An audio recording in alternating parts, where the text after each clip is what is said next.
Yeah, you'll also hear hold for a bogey. Yeah. So it is not a snot or Yeah. a sandwich. It is usually a person who just doesn't care that there's something being filmed.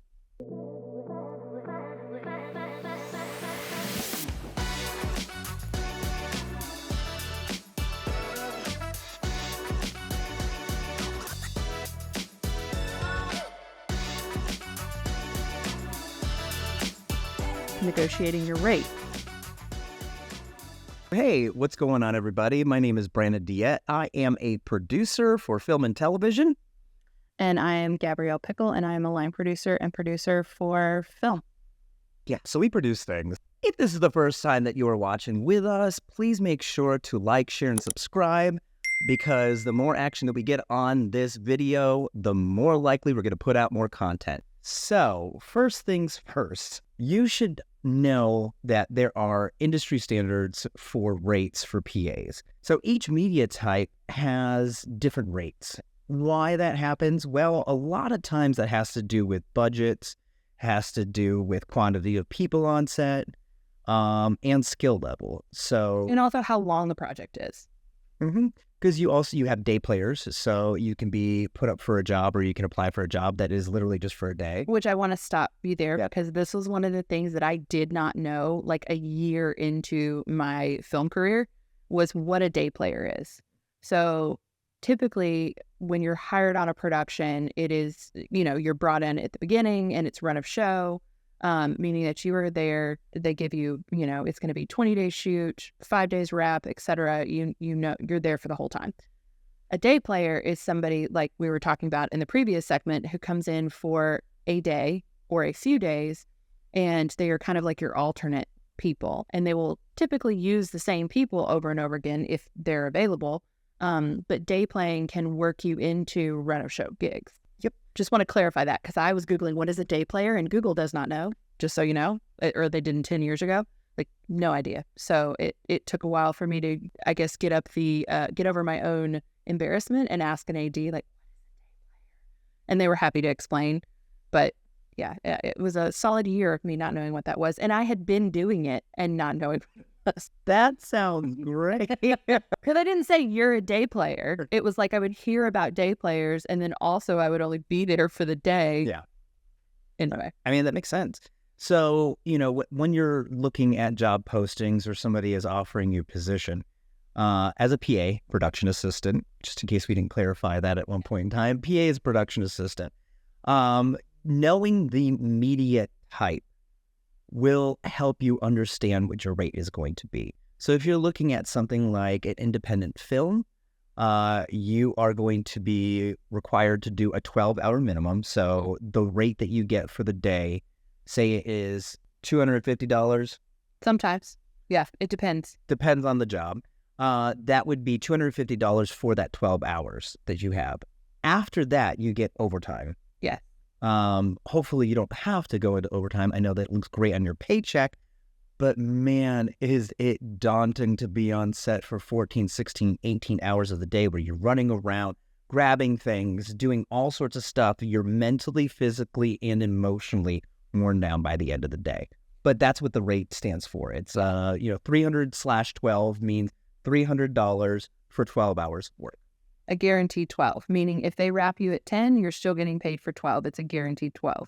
If they say guaranteed 10, I would ask, is there overtime? Because typically PAs are working the longest. They are some of the crew members that put in the longest hours, because you're there first to open things up and also to close. When I worked on more studio projects, they kept it very tight at 12 hours, and they would stagger their PAs. So if you were an opener, you left at 12, and then the closers were the only people that might potentially get overtime because they were brought in like 4 hours after me as the opener, and then they would work 12 hours, and if it was another 30 minutes to get to wrap, then that's what they did.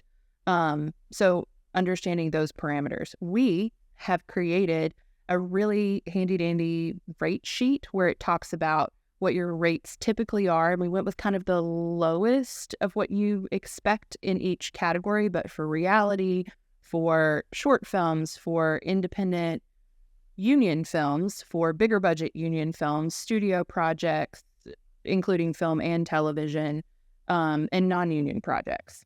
So went through all of that and also talked through how your rate is broken down. So sometimes when you get the initial offer, which I'll discuss in just a second, it has an hourly rate, not a total over 12.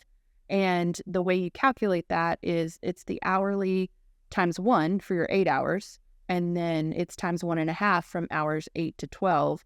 And then usually it goes to double time from hours 12 to 14 and so on. Just like that's a union pay structure of overtime. I would always ask, so let's talk offers.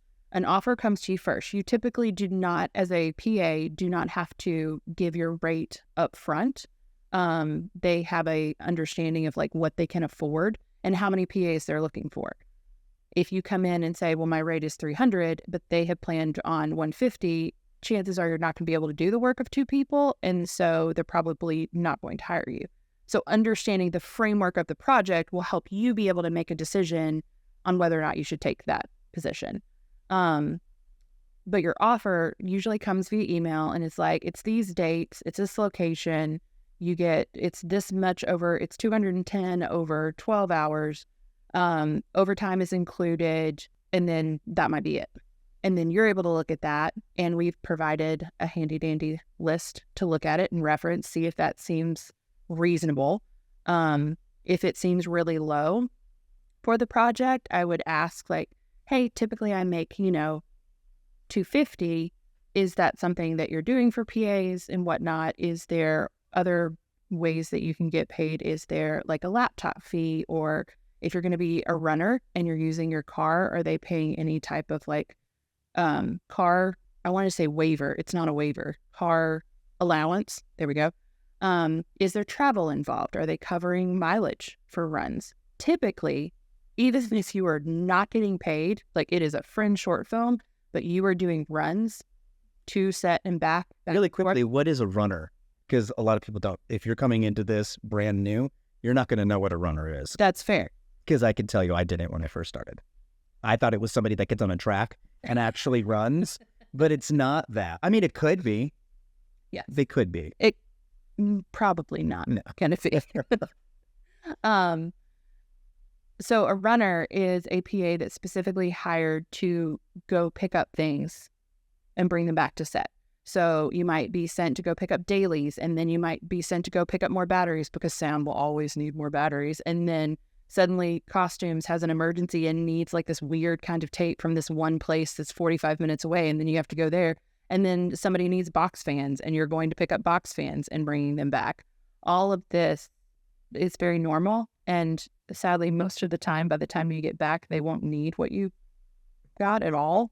Like it was like, I did everything right. I did the speed limit. I got there. I took the receipts. I took the pictures. I got everything verified by the people at like production office. And then by the time I got back, they had wrapped the scene and completely moved on. And I learned to find satisfaction in doing a very good job rather than them needing the thing that I was picking up. But that is a runner PA.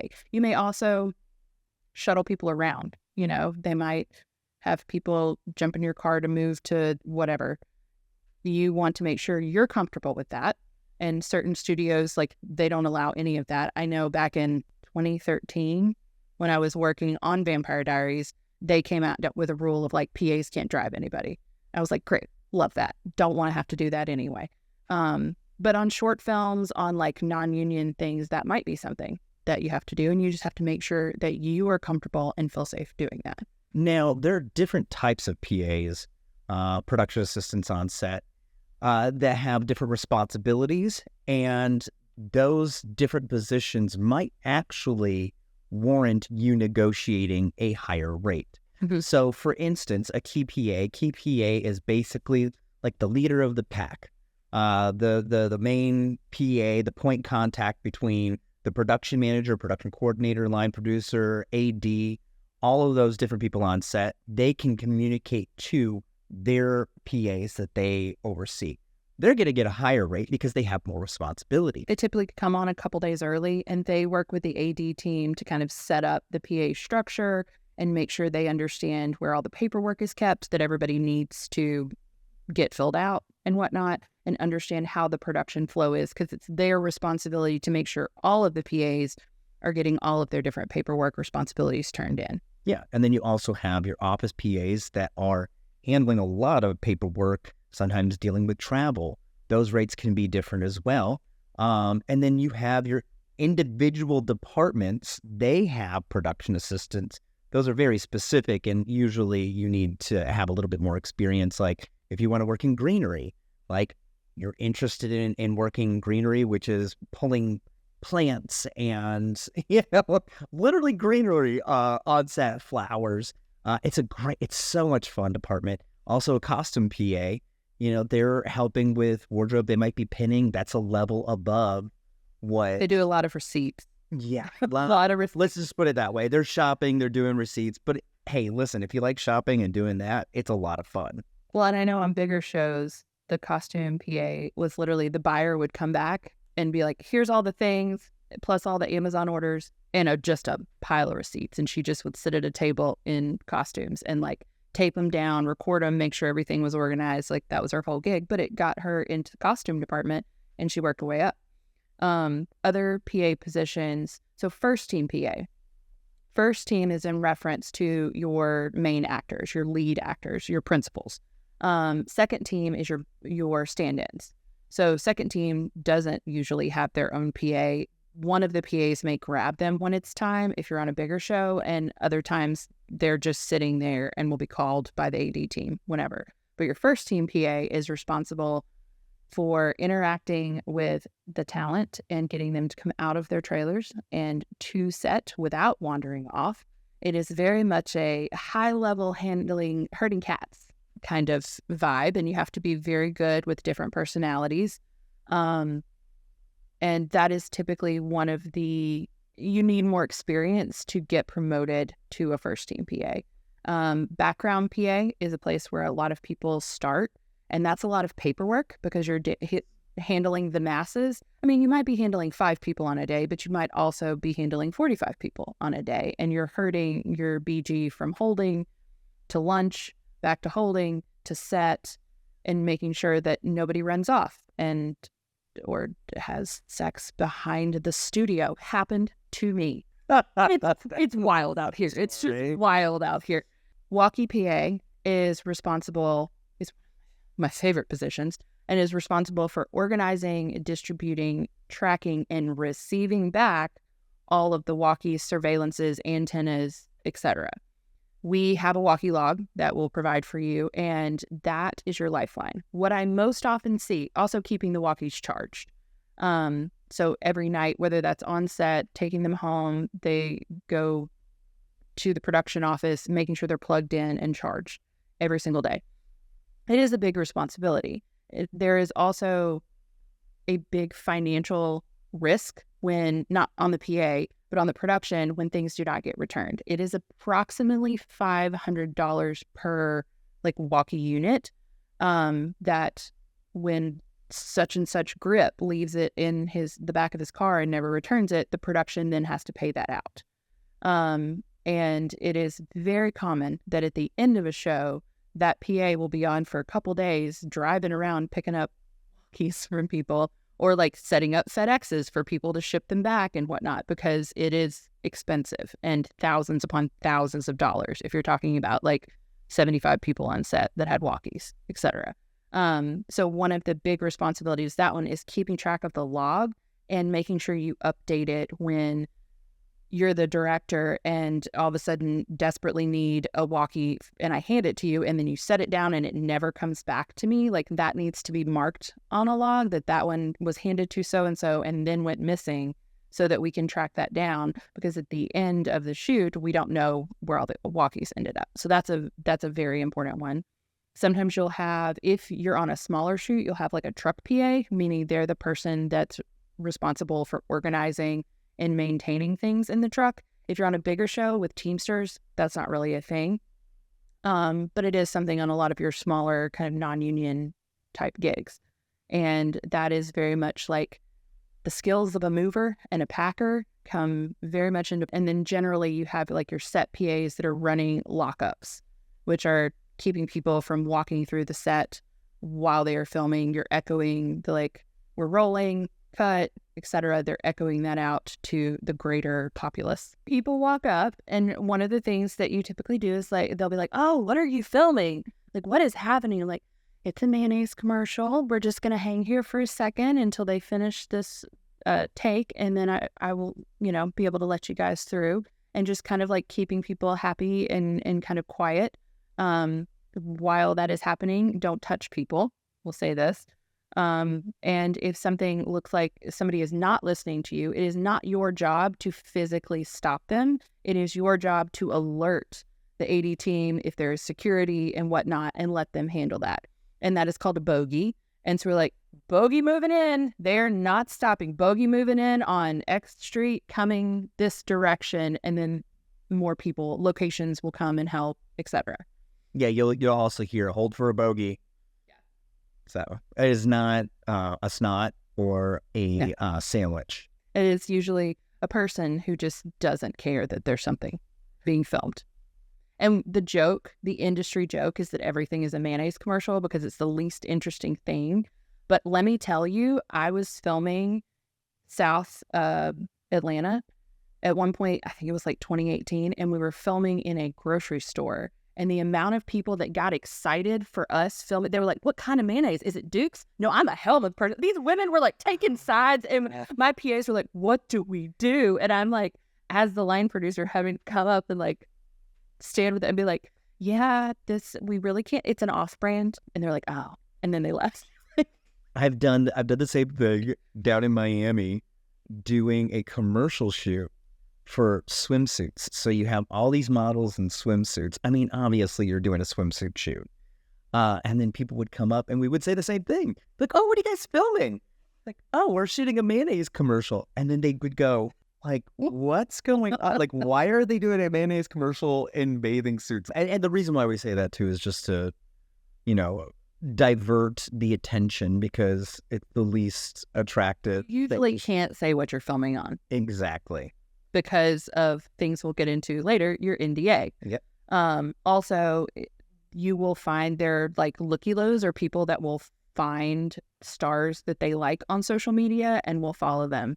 Like when we had a famous actor just visit set because his girlfriend was a lesser famous actor that was actually like acting that day, but he was sitting around set, and the amount of teenage girls that tried to like sneak on set that day was wild, because he had posted something on his socials, and like they were like hyperventilating too. Like it was, anyway. Oh, they're just actors. All right, so let's talk about responsibilities. What are the responsibilities for a PA? A lot of it is doing what you're told. Like so much of it, a big part is lockups. So if you're told to, sit there and make sure nobody comes through and communicate that, I would say the number one thing is to make sure you are a communication piece for the AD team. So making sure that when they tell you to, lock it up, or we're rolling and you're supposed to echo things out, like echo them out. Make sure everyone around you hears. Do not be shy. You get to be like, rolling.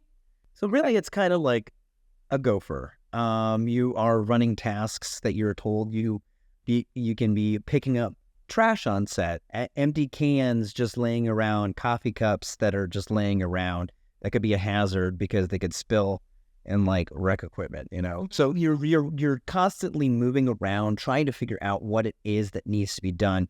You might be picking up props. You might be picking up coffee orders. I mean, so that's a lot that happens a lot of the time, is like you will do coffee orders either in general, or it may be for like the director and these actors, and you're sent to go do that.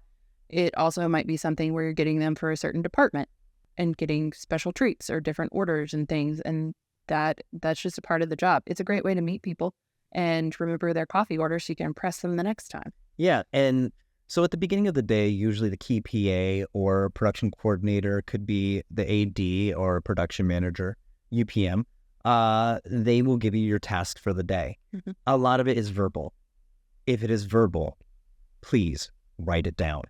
If you don't have a pen and paper, which most people do not have them right now, put it in the notes section of your phone, or start a Google Doc and a checklist so that you can stay on track for the day.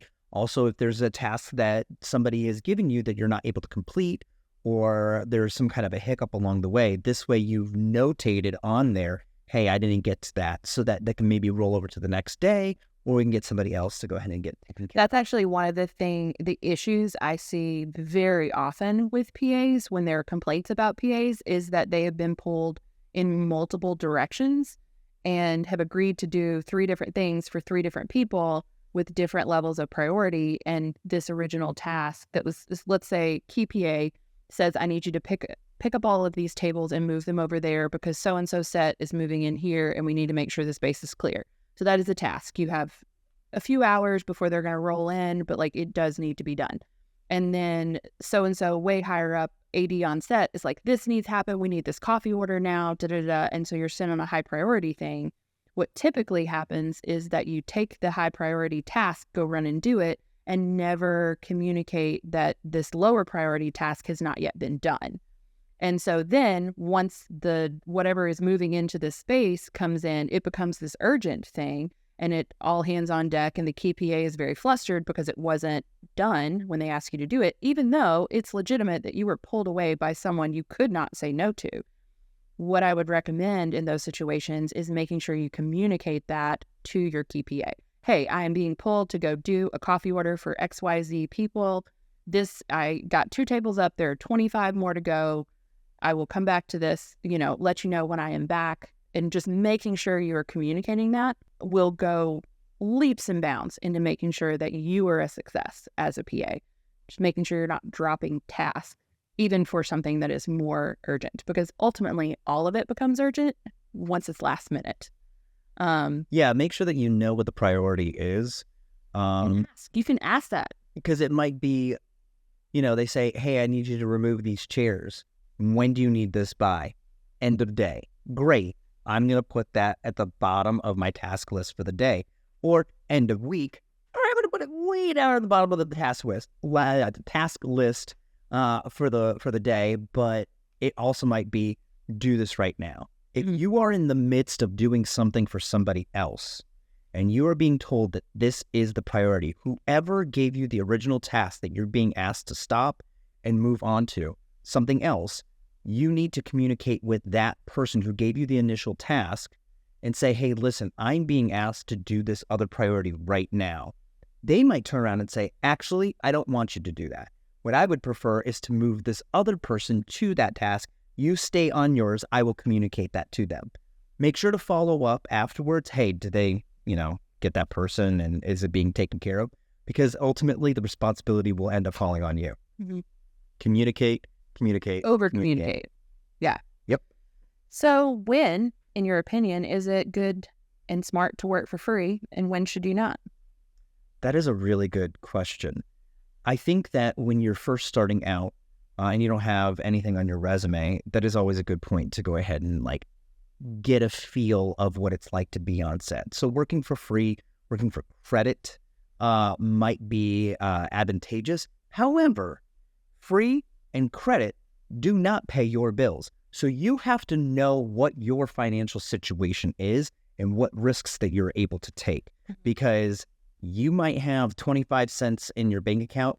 That 25 cents is not going to pay your rent. It's not going to get you groceries. So you might not be able to take that, free job.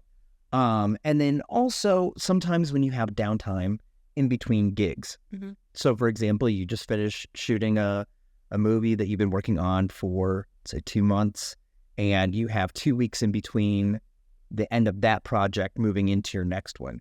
In those 2 weeks, I say be creative. Go out there, volunteer your time, meet people, because it's also a really great way to network as well. So student films, a lot of times are unpaid. People are doing it for credit. That's a great time for you to experiment or to do whatever it is that they want to end up doing. But to take these risks and to meet new people, build up your portfolio so you have a more robust demo reel, because more than likely you're not going to want to be a PA the entire time. If that's your bag, if you're going to be a PA for the rest of your life, that is you. But for the most part, people are looking at it as a stepping stone to move into cinematography, to move into wardrobe costuming, to move into producing, which I don't know why. You The hardest job. do that, but it is fulfilling, and it's got its rewards. But those are probably the only times that I would ever Yeah. for free. Also look at what this short film can give you, meaning like, who will you be working for? There is a difference between like, oh, I could go and work on this student film and the length of time. Like, are they asking you for a week? Are they asking you for a day? Right? Because one day is a much easier give. Also asking for like creative compensation is what I like to call it. So making sure you have footage and you can use that in your demo reel. Like, ask that up front. I understand this isn't paid. Things I would ask for is, if I do runs in my personal vehicle for the shoot, I need mileage. Like, I need to be covered for that wear and tear and gas.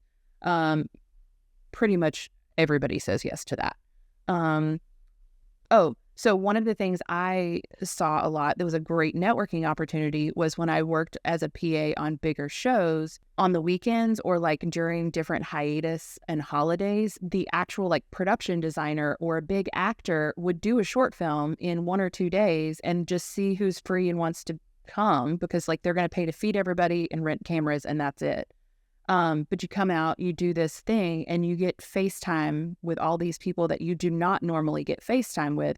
That is exceptional investment in your own career, because now you get to ask all of those people, but when you go on to your next job, like, please remember me, I'd love to PA for you, and like say those things out loud to them, and then make sure you're getting their contact. Hey, so on your next short film, I'd love to be there. Can I get your email? And that production designer who never would have given you their contact information as a day player now is like, yeah, absolutely. Like, you've been great. You've helped out, da-da-da. And so there is this like give and take.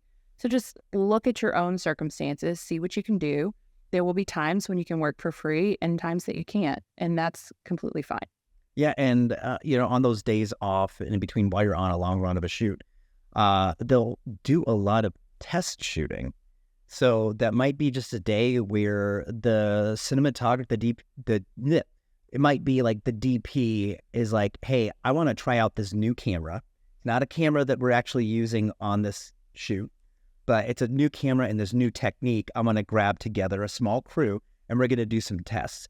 That is an amazing opportunity, because you're learning these new techniques at the same exact time. You're actually helping build up your resume. And that is really one of the key points of working for free, is to actually have a more robust resume. You added an extra line on there. That means that you have the experience and it looks good on paper. Yeah. Great advice. Yeah.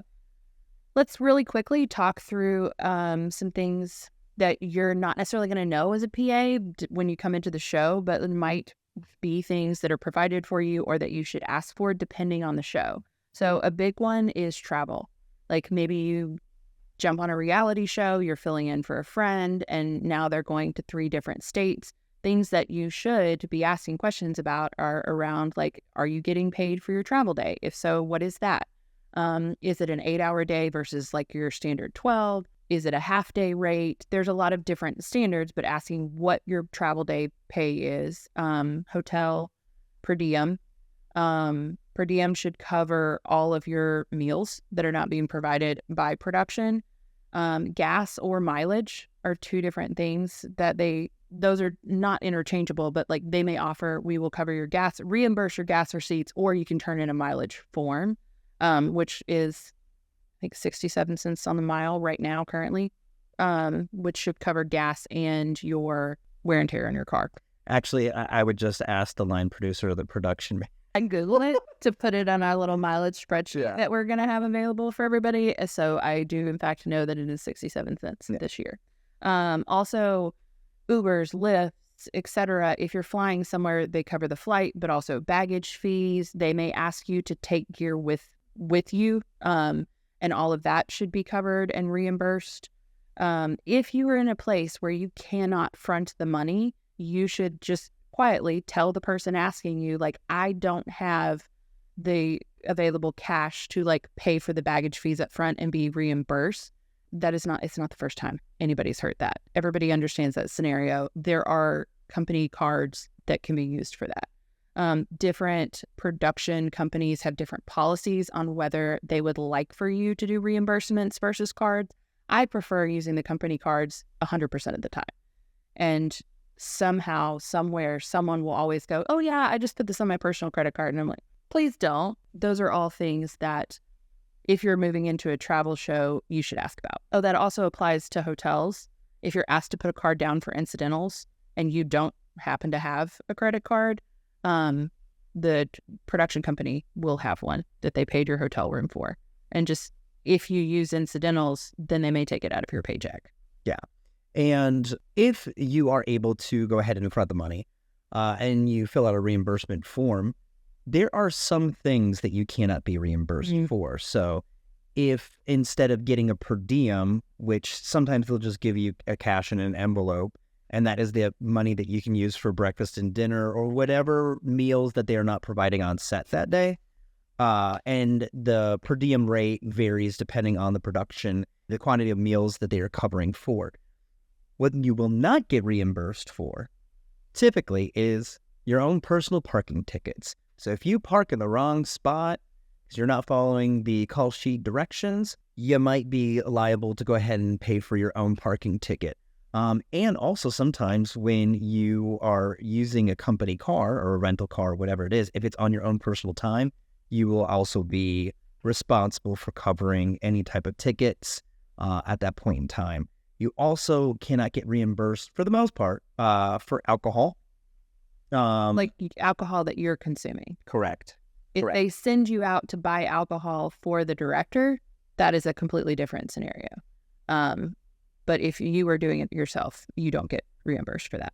Yeah. Also entertainment. So going out to a bar, going to the movies, going bowling, whatever it is that you're doing on your time outside of the set, outside of working hours, you don't get reimbursed for that. Yeah. Very important to know. Also, just understand that for the most part, when you have a shoot, the production assistants are typically going to be hired local. What does that mean? Well, it means that they can get to and from the set through their own means of transportation, and it is local to the actual place. So, for instance, if you are filming in Savannah, Georgia, there are a lot of production assistants in Savannah, Georgia. However, somebody from Atlanta might want to go ahead and take that job. That means that they are going to be responsible for traveling the 3.5 to 4 hour drive from Atlanta to Savannah every single day, back and forth, or put themselves up because they are hiring locals only. Travel happens minimally, and when it does, it's usually because it's a core group team of people, and that PA tends to be essential. So it might be a release PA, somebody that goes around and gets background people to go ahead and fill out forms, or, you know, just some kind of specialty that they people might just be more comfortable with working with that person, so they will travel them. But for the most part, you got to be local. That's just the way it works. Let's talk rental cars. Yes. It's the nightmare of rental cars. So if you are traveling, or if you are local and they're having you help pick up rental cars and drive them like to set, to different apartments where actors are staying, to drop them there, etc. That is a regular thing that happens. You need to understand and make sure you're asking the questions of whoever's giving you this task. Every production has some type of like auto coverage policy. Are the rental cars on that, or are you wanting to use the actual rental cars? They're always going to make you do that, but just make sure that you understand you don't always get the rental insurance because sometimes it's under the production, but you should have that information yourself before you leave with that car. I have two small stories about this. I just thought of one that is one of the most crazy jobs that I've ever done. We were shooting, I'm not even going to give away where we were because it would definitely implicate some people. So I was on a shoot, and one of our crew got inside of the van and was moving to the next location just around the corner. That's all it was. We were in a large parking lot of a park, huge parking lot. There were no cars in this parking lot. Like, it was just a couple of the crew cars. That was it. It was pretty empty. And the crew member got in the van, started driving. A glare from the sun hit this person in the eye, could not see, and bam, ran right into a telephone. One of those light posts. Yeah. Huge light post. that thing came crashing down. So not only was the van completely destroyed, we had a lot of issues for the rest of the day because of timing and all that stuff. But at the end, when I was trying to figure out, all right, who is going to pay for this as far as insurance is concerned? And in that situation specifically, we utilized the insurance that we got through the rental. Another situation, which just happened to me 2 months ago, I was driving in Big Bend, West Texas, and all of a sudden, out of nowhere, a buck just jumps out, and bam, I hit the tail end of it. It goes spinning around. Luckily, it survived. It ran off. I didn't see any blood. There was nothing there. I came out pretty unscathed. There was some cosmetic damage to the car, and because it was a certain amount where it was happening, they decided to run it through the insurance of the company rather than through the rental place. So it really just depends on the situation. So there are a lot of issues when it comes to cars, just because you're driving in the wee hours of the morning. We literally had to have like a deer notice go out to our whole crew because we were arriving during prime deer crossing the road like 5:30 in the morning time. And we had 4 different crew members hit deers on this specific production. Last thing I want to say on rates is if you were hired for a task, you were hired, and it is a broad task, PA work, but if you were asked to do something that is outside of that, meaning that they hired you to be a set PA and then they're now asking you to do something in your car, it is completely appropriate to ask if there's a bump associated with that, if you feel comfortable doing it. And that is something you need to kind of sit with yourself and say, do I feel comfortable driving anything at all? Because you can say, I don't feel comfortable doing that, and they will find someone else to do that. It is specifically important on like short films, your non-union, your reality, like your lower kind of budget things, to make sure that you know what you're comfortable and feel safe doing. Like I feel safe driving in daylight, but I do not feel safe driving in dark in mountains, and be like, I do not feel comfortable doing that due to my own eyes and whatnot, like don't feel comfortable. If you do feel comfortable, you should also ask if there is a bump associated with that and know if you're willing to do it if there isn't. Like you have to establish your own boundaries of what you're willing to do. Yeah, and side note on that, you should let your hiring manager know of any accommodations that you have. So for instance, if you do have a problem with driving at night, you let them know immediately. Like that is something that they need to know so that they can accommodate to you.